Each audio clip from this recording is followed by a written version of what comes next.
اس سے پہلے کہ میں سورۃ العصر کے بارے میں کچھ عرض کروں،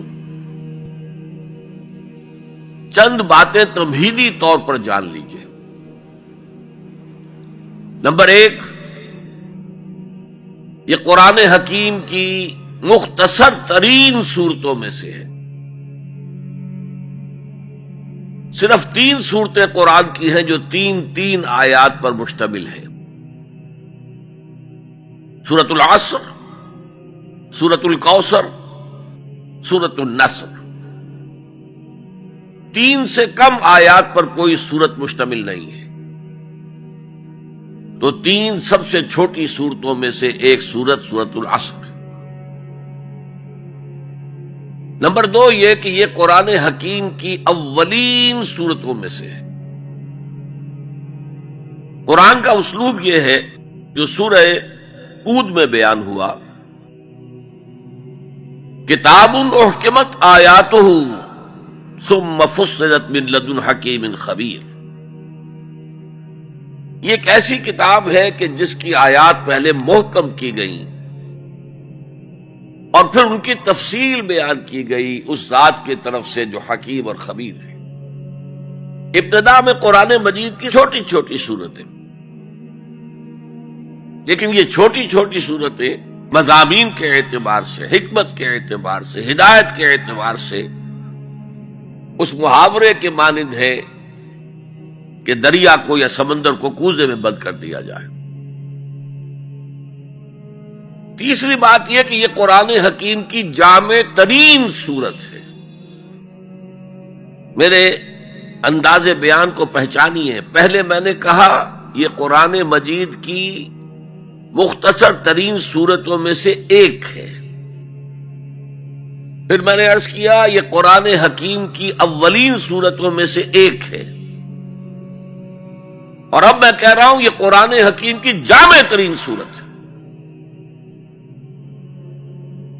قرآن مجید کا موضوع ہے ہدایت۔ الف لام میم ذالک الکتاب لا ریب فیہ ھدی للمتقین۔ رمضان مبارک کی عظمت کے بارے میں بیان کیا، شہر رمضان الذی انزل فیہ القرآن ھدی للناس وبینات من الھدی والفرقان۔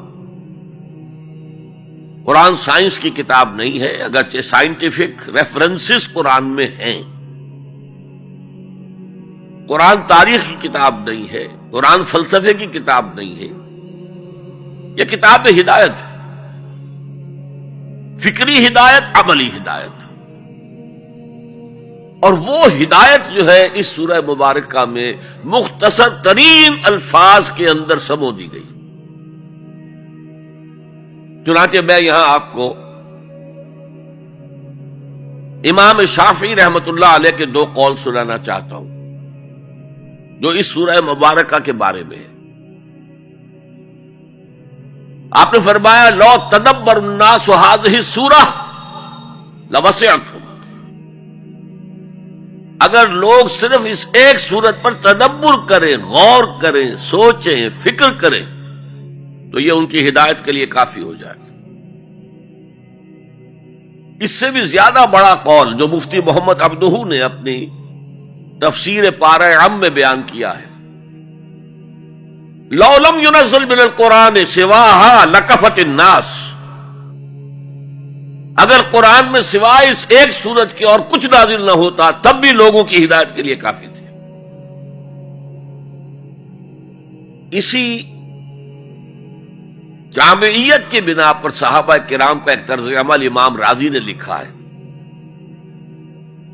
کان الرجلان من اصحاب النبی صلی اللہ علیہ وسلم اذا التقیا لم يتفرقا حتى يقرأ احدهما على الاخر سورة العصر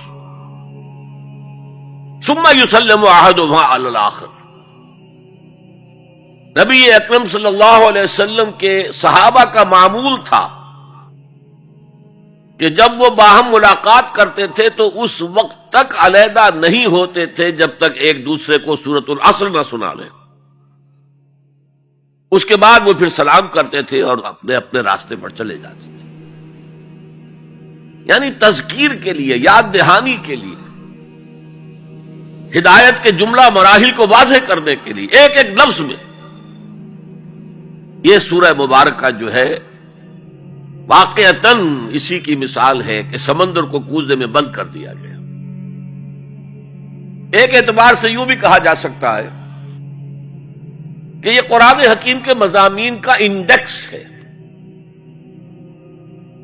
قرآن میں کچھ تاریخی واقعات بیان ہوئے ہیں، کچھ ازل کی باتیں بتائی گئیں، آدم کی تخلیق کا مرحلہ بتایا گیا، آدم و ابلیس کا قصہ بیان کیا گیا، پھر بہت سے انبیاء کے حالات بیان کیے گئے، پھر ہمیں آخرت کی خبریں دی گئیں. ان سب کی طرف اشارہ ہو گیا ولاس، زمانہ گواہ ہے. ان الانسان لفی خسر الا الذین آمنوا.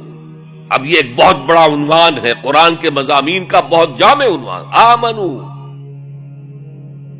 کن کن چیزوں پر ایمان، کس انداز میں ایمان، یہ تشریح قرآن میں ملے گی آپ کو مکی صورتوں کے اندر. وعملوا الصالحات، تیسرا مضمون کیا ہے؟ اچھے اعمال، صالح اعمال. اسی کی تفسیر تو ہے، اخلاقی تعلیمات ہے، بیسک ہیومن مورالٹی کا تذکرہ ہے، پھر شریعت کے احکام ہیں، یہ کرو یہ نہ کرو. یہ سب کیا ہے؟ عمل صالح کی تفسیر ہے. وتواصوا بالحق، یہ کیا ہے؟ یہ مختلف عنوانات سے قرآن مجید میں مضمون آیا. کہیں اس کو کہا گیا امر بالمعروف نہی عن المنکر، کہیں سے کہا گیا ادعو الی سبیل ربک، اور اس کے اوپر مفصل مضامین ہے. اور وتواصوا بالصبر، مدنی صورتوں میں جبکہ جنگیں ہو رہی تھیں تو صبر کی جو تلقین آئی ہے جس طرح سے آئی ہے وہ آپ کے علم میں ہے. تو یہی تو مضامین ہے نا قرآن کے. تو گویا کہ سورۃ العصر جو ہے مضامین قرآن کا ایک جامع انڈیکس ہے. چوتھی بات یہ نوٹ کر لیجئے کہ یہ کلام انتہائی مؤکد ہے، نہایت تاکیدی ہے. پہلے تو اللہ قسم کھا رہا ہے. اللہ بغیر قسم کھائے بھی کوئی بات کہے تو مستند ہے ان کا فرمایا ہوا، لیکن تاکید کے لیے ولاس، زمانے کی قسم کھائی. ان الانسان لفی خسر، ان تاکید کے لیے، لفی لام پھر تاکید کے لیے، خسرن تفخیم کے لیے، معمولی خسارہ نہیں، 1000 2000 لاکھ 2 لاکھ کروڑ 2 کروڑ کا خسارہ نہیں، بہت بڑا خسارہ. تاکید کی انتہا ہے.